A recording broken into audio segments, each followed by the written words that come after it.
Muito bem, dando continuidade à questão das depreciações, vamos falar agora da aquisição de, de bens usados e como eles devem ser considerados na contabilidade, né? Está lá no artigo 300 e... tem uma instrução normativa também que é a 103, se não me falha a memória, é o artigo 310 do regulamento do imposto de renda, mas nós temos aqui também na IN 103 de 1984.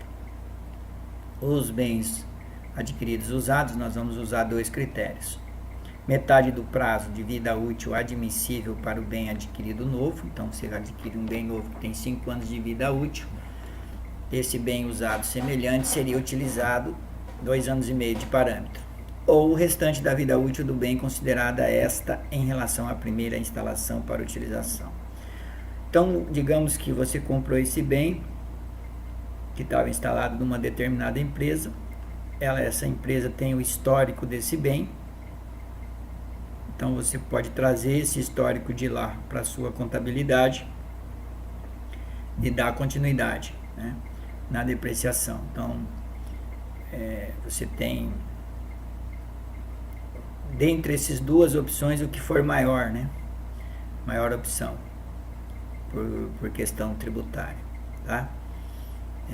Então, aí embaixo está escrito: caminhão de carga cuja vida útil é de 4 anos, se a aquisição após 3 anos de fabricação, poderá ser depreciado em 2 anos, aplicando-se a taxa de 50% ao ano, ao invés de 25% ao ano, que seria a taxa para o caminhão novo. Certo? Esse é o critério para os bens adquiridos usados, tá? Normalmente, né, o pessoal deprecia isso 50% do valor da aquisição, tá? Mas não é uma prática correta. A prática correta é exatamente essa aqui, dessas duas opções, a maior entre elas, ok? Temos ainda a depreciação acelerada contábil em função de turno, né? Aqui nós vamos ter uma certa repetição, que fala depreciação acelerada contábil e depreciação acelerada fiscal. As duas coisas são idênticas, né? Está regulamentado lá pela Lei 3.470 de 1958, ainda artigo 69.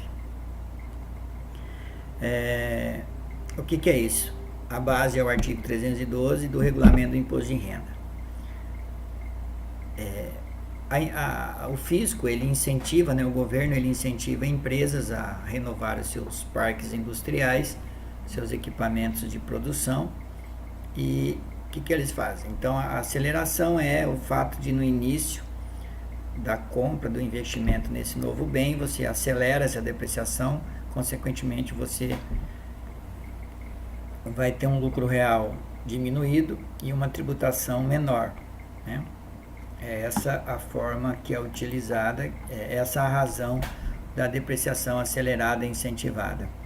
Ela é chamada de contábil e de não fiscal, mas ambas decorrem da mesma legislação, né, conforme está aí no nosso slide. As duas coisas são iguais. Nós temos aqui detalhadamente o artigo 312 e em função do turno de horas. Quando a gente só faz isso contabilmente, a gente chama de depreciação acelerada, né? Quando a gente está falando, quando a gente usa isso fiscalmente, né, que ninguém vai deixar de usar, obviamente, a gente está falando de depreciação acelerada e incentivada. Deixa eu aproveitar aqui e arrumar minha gafe aqui, que é ter digitado errado o slide, tá bom? Pronto. Está arrumado ao vivo e a cores. Ok? Nós temos aí, então, nosso exemplo. Se eu tenho um turno só de 8 horas, a depreciação é normal, 10% ao ano. Se eu vou para 2 turnos, aumenta, a depreciação vai para 15%. Se eu tenho 3 turnos de 8 horas, a minha depreciação vai para 20%. ok? Aqui tem os cálculos, né, que é feito. Considere uma máquina cuja taxa seja 10% ao ano e esta trabalha em 2 turnos, 16 horas por dia. Sua taxa de depreciação será acelerada em 15% ao ano, ou seja, 10% vezes 1,5 vai para 15% ao ano. E se ela for para mais um turno, 24 horas, são 10 vezes 2,0, ela vai para 20% ao ano, certo? No artigo 313, né, do Regulamento do Imposto de Renda, ele continua falando sobre esse incentivo que é dado através da depreciação, com o fim de incentivar a implantação e a renovação das instalações e dos equipamentos. Por ser uma depreciação eminentemente fiscal, ela não passa pela contabilidade, né? A contabilidade vai ter o tratamento normal do bem. Nós controlamos essa depreciação no livro de apuração do lucro real, lá no LALUR, né? Excluindo no primeiro momento, para diminuir a nossa base de cálculo, e depois, no final, dependendo da quantidade de vida útil, nós vamos adicionar os valores que foram excedidos. Então, aí nós temos o slide exemplo, né? A depreciação contábil vai obedecer à regra, né? Taxa anual de 20% ao ano, acelerada, 50%. Ou seja, o bem custou 200 mil, eu vou depreciar em 5 anos, 40 mil ao ano. Só que nos 3 primeiros anos, eu deprecio 60 mil, né? Eu acelero essa depreciação através do livro de apuração. Quando eu vou fazer a apuração do lucro real, lá no LALUR, na parte A, eu faço a exclusão desse valor da depreciação acelerada e incentivada. Consequentemente, eu diminuo a minha base de cálculo do imposto de renda e da contribuição social. Como o bem vai ser depreciado em 5 anos, nos últimos 2 anos, eu necessito de fazer o ajuste desses valores. Então, os 60 mil que eu acelerei na depreciação para pagar menos tributo, então eu paguei em tese 34%, considerando imposto de renda, contribuição e o adicional, paguei 34% a menos nos 3 primeiros anos de utilização desse bem. E nos últimos 2 anos eu faço a adição, que é para aumentar a minha base de cálculo, ou seja, devolver ao fisco esse incentivo que ele me deu no início da compra do bem, ok? Muito bem. Alguns bens que não devem ser apreciados, né? Terreno, salvo em relação a melhoramentos ou construções, prédio ou construções não alugados nem utilizados pelo proprietário na produção dos seus rendimentos ou destinados à venda, bens que normalmente aumentam de valor com o tempo, com obras de arte, antiguidades, então os quadros, né? Tem muita gente que faz esse tipo de investimento em obra de arte, e isso depende de cotação normal e mensal, né? Periódica, então não dá para definir um preço e não tem um parâmetro de depreciação, né? E bens para os quais são cotas de exaustão, né? Que não a depreciação, certo? Temos as despesas de amortização, que também são dedutíveis da base de IR e da CCL, né? Desde que obedeçam as regras. Lá no artigo 325 do Regulamento do Imposto de Renda, tem o detalhamento do que deve ser amortizado ou não. Então vamos ali, despesa de organização pré-operacional ou pré-industrial, que antes era jogado isso para o ativo diferido, só que com a Lei 11.638 aboliu essa conta, né? Então isso tem um outro tratamento agora. Despesas com pesquisas científicas ou tecnológicas, inclusive com experimentação para criação ou aperfeiçoamento de produtos, processos, formas e técnicas de produção, despesas com prospecção e cubagem de jazidas ou depósitos realizadas por concessionária de pesquisa ou lavra de minério, são coisas bastante específicas, né?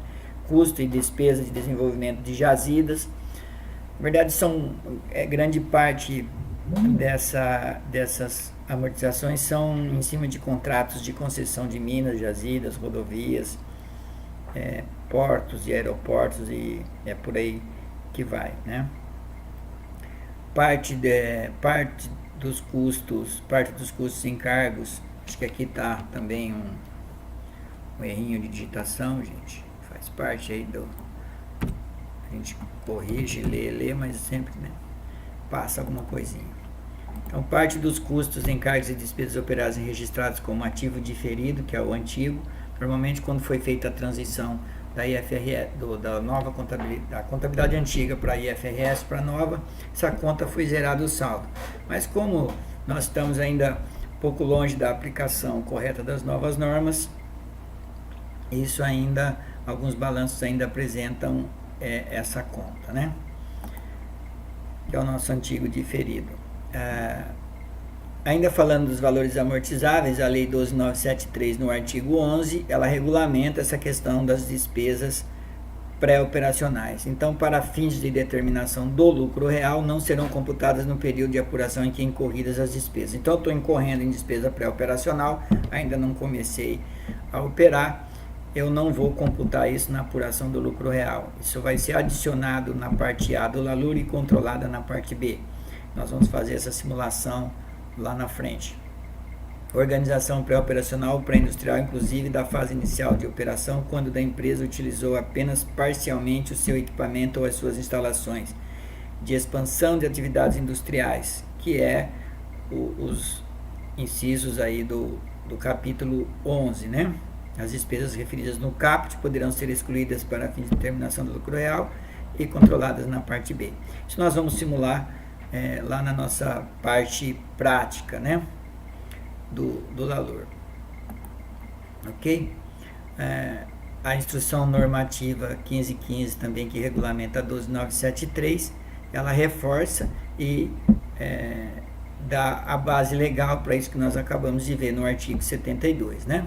Então, a despesa pré-operacional não será computada na base de cálculo do imposto de renda quando incorrida, somente depois na amortização, que ela vai ter o seu período de 5 anos para amortizar.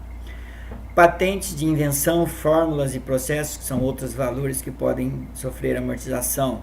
Fabricação, direitos autorais, licença, custo de aquisição de prorrogação, modificação de contrato, direitos de qualquer natureza, as concessões, custos de construção ou benfeitoria em bens locados ou arrendados, ou em bens de terceiros, direito de exportação de florestas, quando houver prazo determinado para a sua exploração, gastos com imóveis de terceiros com contratos de locação de 3 anos podem ser amortizados nesse período, não exatamente nos 10 ou nos 5 anos, né? Podem ser amortizados e devem ser pelo período do contrato de locação, tá certo?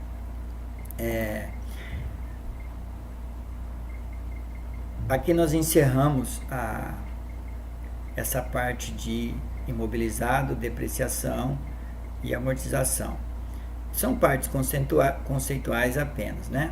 E conforme prometido, nós vamos tratar disso de forma prática quando nós estivermos elaborando de fato uma apuração de lucro real, uma apuração de resultado e escriturando isso, tanto no LALUR lado de papel nosso, de cada dia, né, quanto na SF no LALUR eletrônico. Mas é bom que a gente rememore, até porque aqui o curso não tem a intenção de exaurir a informação, né, mas ele vai te dar o roteiro, o caminho, para que você possa aprofundar o tema, né. E ainda você pode contar com as nossas consultorias, com os nossos contatos, conforme foi proposto a você aí nos nossos e-mails de contato e de venda do curso para você, tá certo? Estamos sempre à disposição para ajudá-lo, porque esse é o nosso objetivo, tá bom? Até a próxima videoaula, quando voltamos com novas modalidades de despesas dedutíveis ou indedutíveis. Até mais!